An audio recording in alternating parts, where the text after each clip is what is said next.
And our coverage continues now with Marina Miron. She's a military analyst from King's College London. She joins us tonight from Munich. Marina, it's good to see you. It's been a very good week for defense hawks here in Europe. Massive defense spending hikes right here in Germany.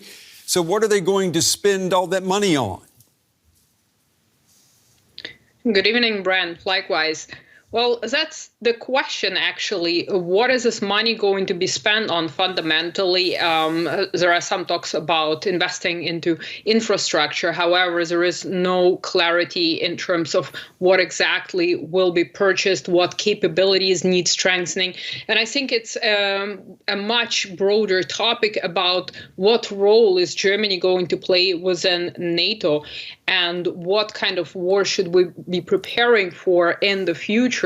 And that's how you would adjust the capabilities and fill the gaps, especially now with the United States offering a lot of capabilities on which NATO depends, such as logistics, such as operational command. So you have to develop those capabilities if you are not going to rely on the United States anymore.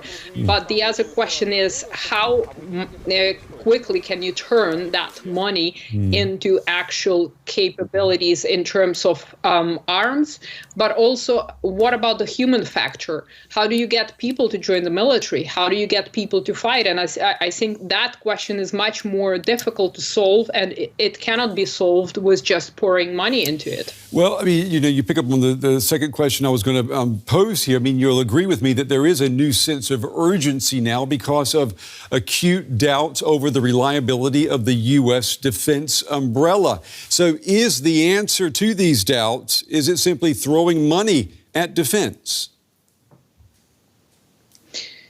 It is difficult because Europe has been enjoying the U.S. security umbrella, let's say, since the end of the Cold War.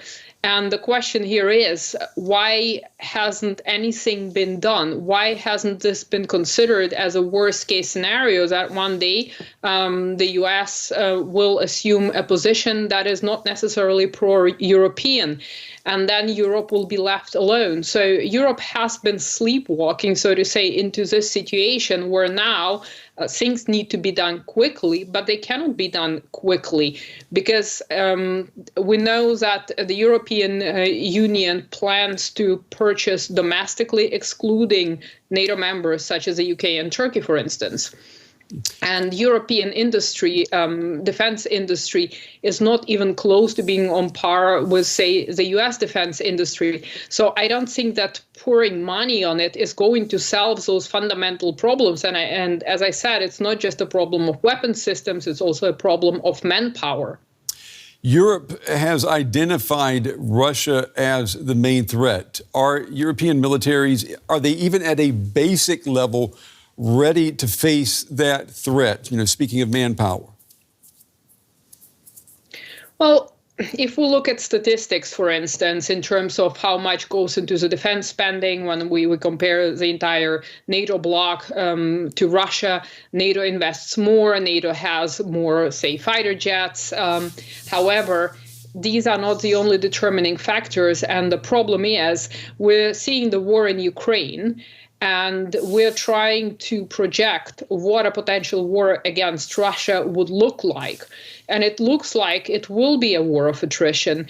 It will be a very long and slow war. Now, that is not the kind of war that NATO is prepared to fight. NATO is prepared to fight very short campaigns where it has air superiority, using long-range munitions. And what we're seeing in Ukraine is that a lot of NATO weapons have been rendered obsolete with the Russians using electronic warfare systems, which are much cheaper than the weapons supplied to the Ukrainians. So fundamentally, I don't think that also in terms of the will to fight, that NATO is capable now of fighting that kind of war. And it doesn't have, especially if we take the U.S. out of the equation, the capabilities to do so, because the Russians will be exploiting those asymmetries.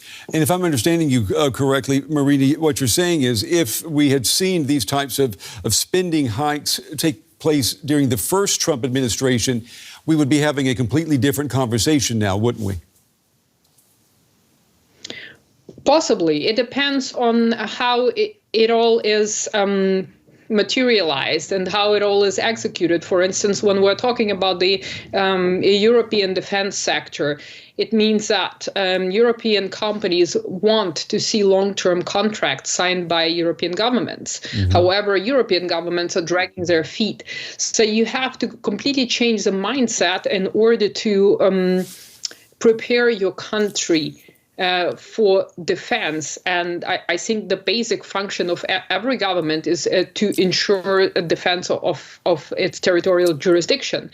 So in other words, it is not just about defense policies, it's also about energy policies, it's also about education, it's also about strategic culture. So I think there are a lot of factors that should have been addressed. And 2016, probably that's even too late. I think the time to do that would have been after the end of the Cold War, starting to slowly move away and creating a different security infrastructure within the European Union. Let me ask you then about Germany. It has been boosting defense spending since after the full Russian invasion of Ukraine. Have we seen a significant boost in actual military capabilities of the military-industrial base? From as far as I can tell, not as much. For instance, Rheinmetall was planning to open more plants, also plants in Ukraine. That hasn't happened yet, and it's all is dependent on the global supply chain, which has been disrupted, on the prices of raw materials and access of raw materials, on the energy prices. So despite the rhetoric and despite the actions, yes, you can pour money into it, but the question is translating that money into actual capabilities. And this is something that I'm still missing. And I think it will take a long time until we see some sort of results from this. Depends, of course, on what the priorities will be of the German government and how this money will be allocated and where. Let me ask you before we run out of time, Marina, even if the soon-to-be next German Chancellor, we presume, Friedrich Merz, if he has questioned U.S. reliability, do you see Germany aiming for the type of independence from the Americans that France is advocating for? Well, we have to remember that France has different capabilities, and France has a different defense industry compared to Germany. I think it's the world's third weapons exporting country in terms of rankings. And France also has nuclear weapons, which Germany doesn't have. So I don't see Germany pursuing that very same path, because German capabilities and the neglect of the armed forces for the past, say, 20 years hasn't been seen in France. Therefore, we cannot compare the French position to the German position. Germany doesn't have those assets, and therefore it will probably be very different and still dependent on the U.S. Military analyst Marina Miron. Marina, we appreciate your valuable analysis on this Friday night. Thank you. Thank you for having me.